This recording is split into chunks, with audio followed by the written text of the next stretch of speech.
Boy, am I super tired today. And it is damn near 11 o'clock. I went to bed late last night, around 12. It's been going that way for the last couple of weeks. I don't know why. Even when I try to go to bed, not even try, but when I do go to bed on time, which is around between like 9 o'clock and 9:30. I mean, I can be sleepy, because my brain is kind of trained like, okay, now we're going to bed. But as soon as I hit that bed and roll over, my eyes just pop open.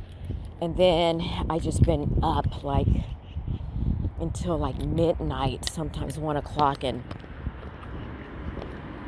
so I thought I got some real good sleep anyway, because I woke up almost around like 9. So I had some 8 hours of sleep.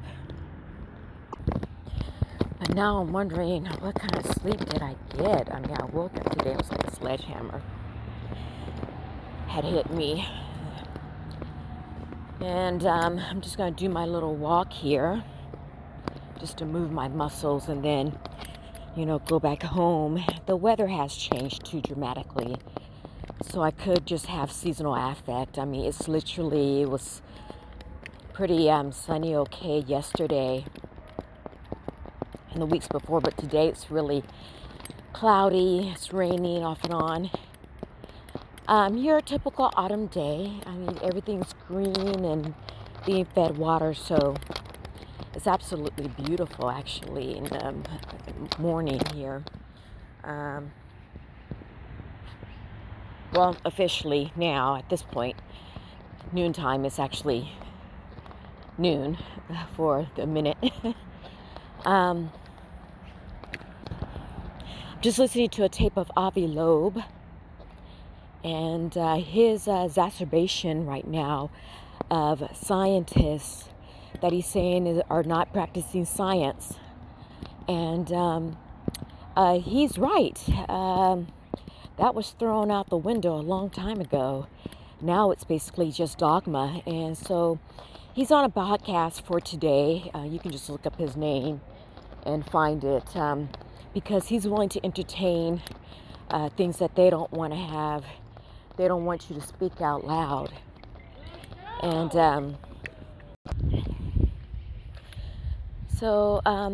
and he's absolutely correct. They don't want to call a thing a thing. And the one thing that he stated was that I guess he teaches as well.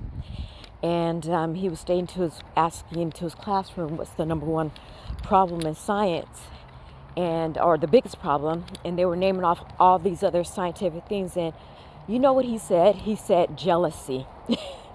And I said the age-old evil. Jealousy is as cruel as the grave. It will make you do all sorts of things that are tantamount to sinful, bad, and evil. And so he's kind of getting a lesson in that right now, sounds like, about just how wicked these people are, and how quite possibly, I mean, I'm going to go further. I don't know if he recognizes this. He probably doesn't state it. But I'm going to go farther in saying that he's probably getting a taste of the demonic agency that has ruled this planet for thousands of years, and that how that is now over with, and so it's having to really show itself, and it hates truth. It hates truth. Even if truth is right in its face, it hates it even more. And it's a diabolical hatred. It's a very dangerous hatred, because it's the kind of hatred that is a threat to all life and has been an enemy to all life. And here's a man, sounds like a man, I don't know if he's controlled opposition, but it sounds like a man who is willing to see a possible truth, which is that 3i Atlas and its teammates that are floating in the heavens are an intelligent life. But if you come to that assessment as scientists, then you're going to have to ask other questions. What kind of intelligent life? Why are they here now? What do they want? What are they planning to do? And I believe that, and I've said this kind of in my other videos, you can definitely check those out. It has been put in my heart and mind that those questions will lead them right to what they have done to the children of Israel, to the black people that they enslaved and never made a recompense for that slavery. As a matter of fact, they were obstinate then and now, and that they would rather see the earth burn, but it will not burn out one time. I can't say enough for them, but the world will not burn. But it is tragic. It's very, very tragic that they are not willing to see the truth so that the truth can set them free. Here they are, a group of men and women who can really be the bearers of bringing in the truth, and telling the part of the truth that involves justice to the people and getting them ready and prepared for it. Who knows, it probably would have led them to maybe perhaps avert real disaster. It's so much that can happen with repentance. You could even turn around destruction if you were to repent. And these I'm telling you, they want to take as many with them. Instead of disengaging, they want to take as many with them. And that's unfortunate. I don't know if white people as a whole want to know the truth. I'm starting to wonder. I really am. Whether or not they do want to know the whole truth and nothing but the truth. Because the lie has, up until recently, been so profitable for them. I can only imagine that to take on the truth, that you're going to have to pay for the crimes of slavery and the subsequent debauchery and brutality that followed it up until this day. They probably don't want to face that because they know what it would mean and what it will cost. And so they, will get to believing the lie, love the lie, that it's just going to float away. And I said this in my other recordings. I encourage you to listen to them. But I'm going to reiterate it here. What has been revealed to me in my brain and my heart is that they want that lie to be true. And all that has to happen is for all of those objects to float off into space and never return here again. And you're going to feel the biggest sigh of relief if that were to happen, but I don't think so. I don't think that's what's going to happen. I think the truth is going to come up and hit them in the face. So I don't know if they're doing something. The creator of the universe just brought this to my mind. But the truth will set you free, even if it does cause some pain. Whatever it is, whatever the retribution will be, it won't be as horrific as what chattel slavery has been. Chattel slavery was the most horrific thing to ever be put upon a man, and the subsequent results has been the most tragic thing that has ever happened to a people who were innocent of crimes against humanity. And so that's got to be, the punishment has got to be meted out in spite of our efforts to not have that happen. As black folks, Yeah. So vengeance is mine, and that's what it says in the Bible.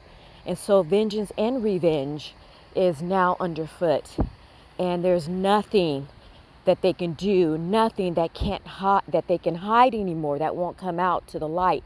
And you'll notice that people are now just losing credibility in what the powers that be that used to have a prestige. I mean, like the presidency used to be a prestigious thing to look upon. It was almost like the president's word was bond. But now you have where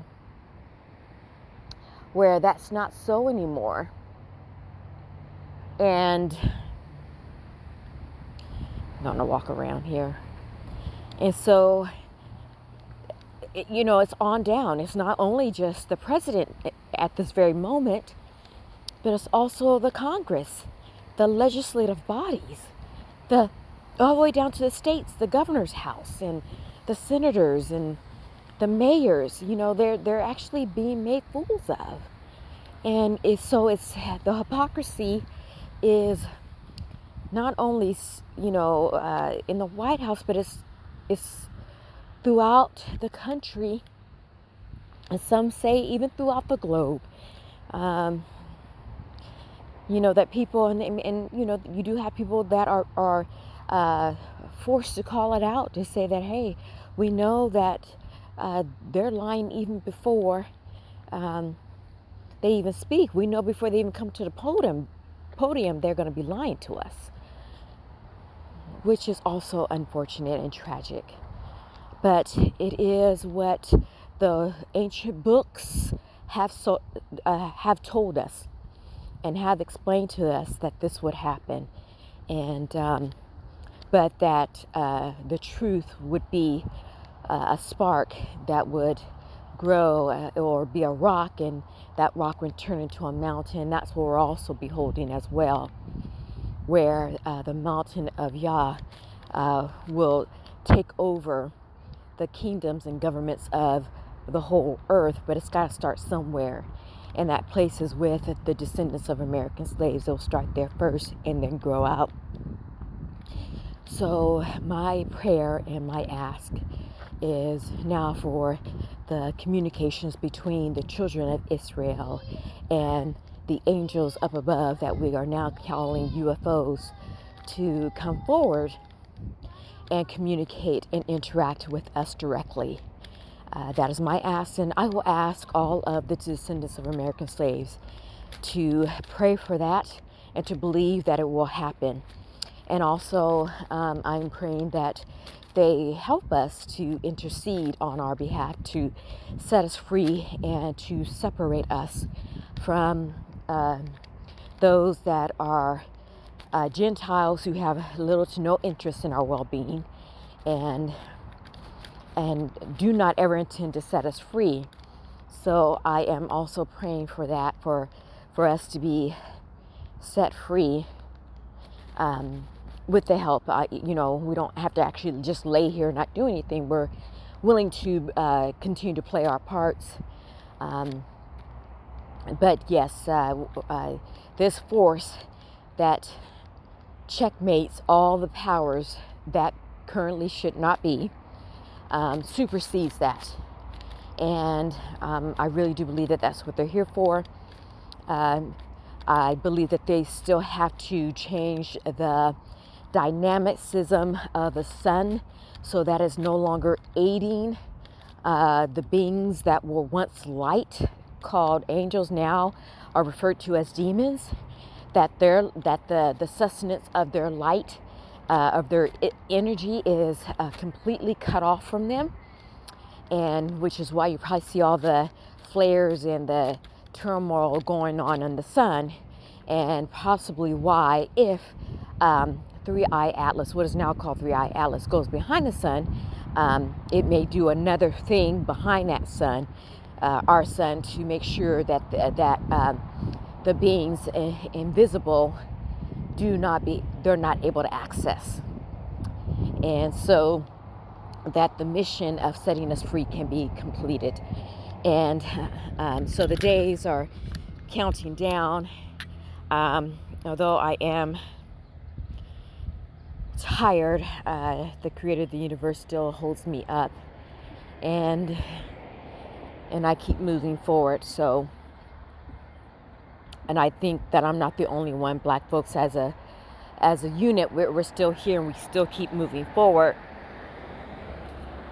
and we're not allowing, or better yet, the creator of the universe is not allowing the forces of man and all the little gasmos and gizmos keep us from the truth, inculcating it and speaking it out as it is.